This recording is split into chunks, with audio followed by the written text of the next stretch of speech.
Okay, so let's take a look at this accounting equation. And so when transactions happen, when the company's operating, we are going to record transactions in this accounting equation. So let's talk about what this accounting equation means. So first part, assets. Assets are the things that the business owns. Okay, so cash, supplies, a building, equipment, right? Those are all things that are very easy to see that the business owned. Something else that the business owns that's not easy to see is called accounts receivable. Okay, so I said that we have our generally accepted accounting principles that tell us how we're supposed to record things and report things. And under our generally accepted accounting principles, we have revenue. Revenue is what the company earns by charging customers for doing services, because we're starting off looking at service businesses.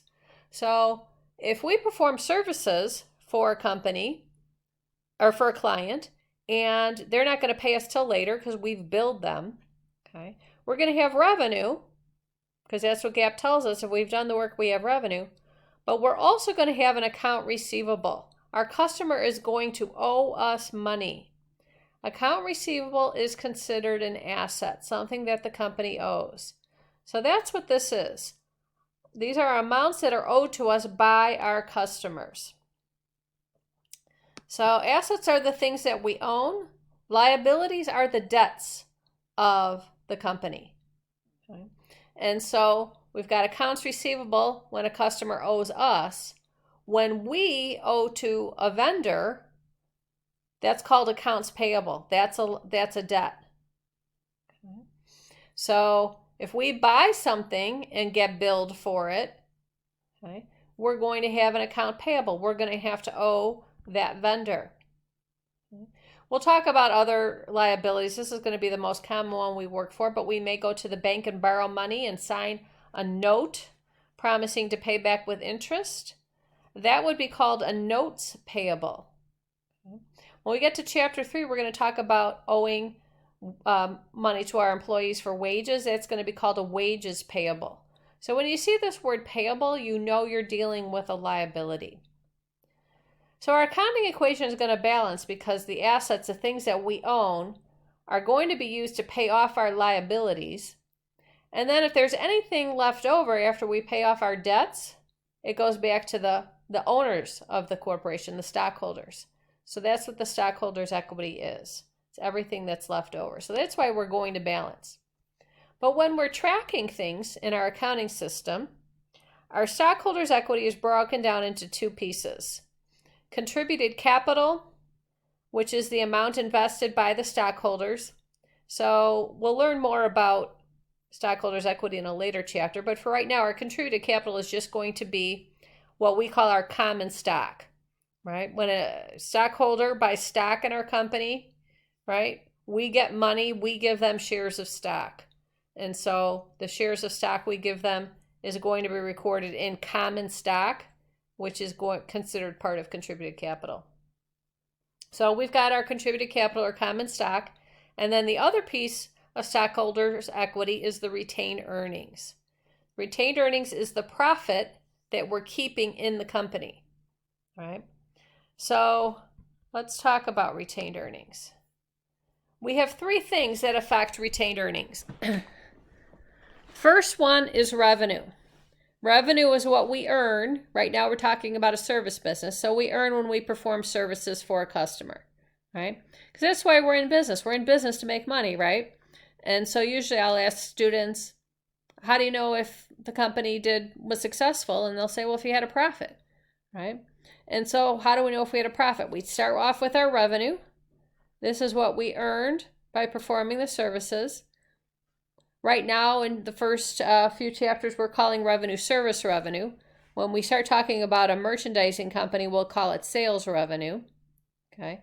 They may have rental property and earn rent revenue. They may have a note that they've made a loan to someone and they're earning interest revenue. If we have revenue, that's going to increase our retained earnings. How do you know if you have a profit? We know the revenue that we've earned, but then we have to subtract our expenses. Right? And so our expenses are basically the bills of the company. So we have to pay our rent, our utilities, we have to pay our wages. Okay? All of those bills are expenses. These are going to decrease retained earnings. And if we're trying to determine if the company had a profit, right, we take the revenue and we subtract the expenses, right? What's left over is the profit. Accountants call profit net income. Okay, so revenue minus expenses gives you your net income, right? We say retained earnings is the earnings that we're keeping in the company. Okay, we're retaining in the company. So the net income we're keeping in the company. So of our total net income, how much are we keeping in the company? Well, we're keeping everything that we don't give back to the stockholders, right? So the third thing that's going to affect that's going to affect retained earnings is the dividends. Dividends is when we take some of that net income and we give it back to our stockholders. We give it back to the owners of the corporation. So revenue minus expenses gives us our net income, right?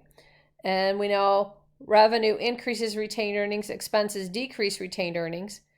So if we kind of net these, that's how we get net income. Net income is the difference, and that's what is the overall increase to the company. And then the dividends is the net income that we have given back to the stockholders to reward them because they've invested in our business and now the business is doing well.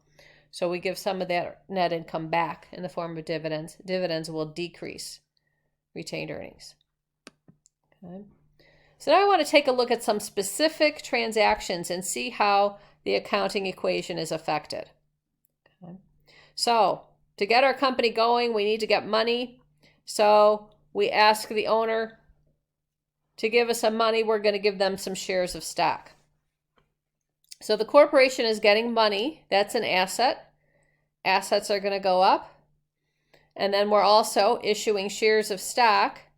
And that's one of the things that affect equity, right? Our equity is affected by our common stock and our retained earnings. So we're going to see cash is an asset going up. Common stock is one of the pieces of stockholders' equity. That's also going up. Our accounting equation will balance. We have this side of the equal sign going up, this side of the equal sign going up in the same amount. Let's say we purchase an asset with cash. Let's say we buy some equipment. Well, what's going to change in our accounting equation? We're getting equipment. Equipment is an asset. It's something that you own. Equipment is going up. The other thing that's changing is also an asset. We're buying it with cash. Cash is an asset. Cash is going down. So we have one asset going up, one asset going down. Our assets in total, I didn't mean to do that. Our assets in total stay the same. And nothing on the other side of the equal sign changes. So that stays the same as well. Let's say we purchase that equipment, but this time we buy it on credit. And so we have equipment, an asset going up. We bought it on credit, so now we have a debt. We have an account payable. We owe a vendor on account. So we have that going up. So we have this side of the equal sign going up. The other side of the equal sign goes up by the same amount. Let's say we pay our expenses. Okay. When you see the word pay, you know your cash is going down. Cash is an asset. Expenses are one of the three things that change retained earnings, right? Revenue, expenses, and dividends change retained earnings. Expenses make retained earnings go down, and cash goes down when you pay it. So we're seeing anytime we have a business transaction, at least two things in the accounting equation need to change, right? Because our accounting equation always has to balance. You can't just change one thing or we won't balance anymore. We won't equal. Let's say we receive money for performing services. So if we're getting money, our cash, our asset is going up. And then retained earnings is going up because if we perform services, we've earned revenue. Revenue is one of the three things that changes retained earnings. Revenue makes retained earnings go up. Let's say we bill a client for services. Okay, so we do the work, we give them a bill. We know under GAAP, if you perform services, you have revenue. Revenue increases stockholders' equity.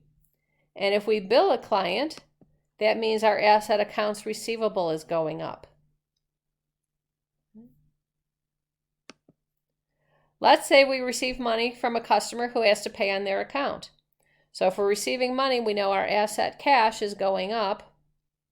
Okay. A lot of times students want to say revenue, and they want to say equity is going up. But actually that was recorded at the time we did the work, right? We did the work, we billed the customer, and now the customer is paying their bill. So in this transaction, cash is going up. Account receivable, the amount that our customer owes us, is going down. Because once they pay their bill, they don't owe us anymore. So we, again, have one asset going up, one asset going down. Let's say we pay our dividends. Again, you see the word pay, you know cash is going down.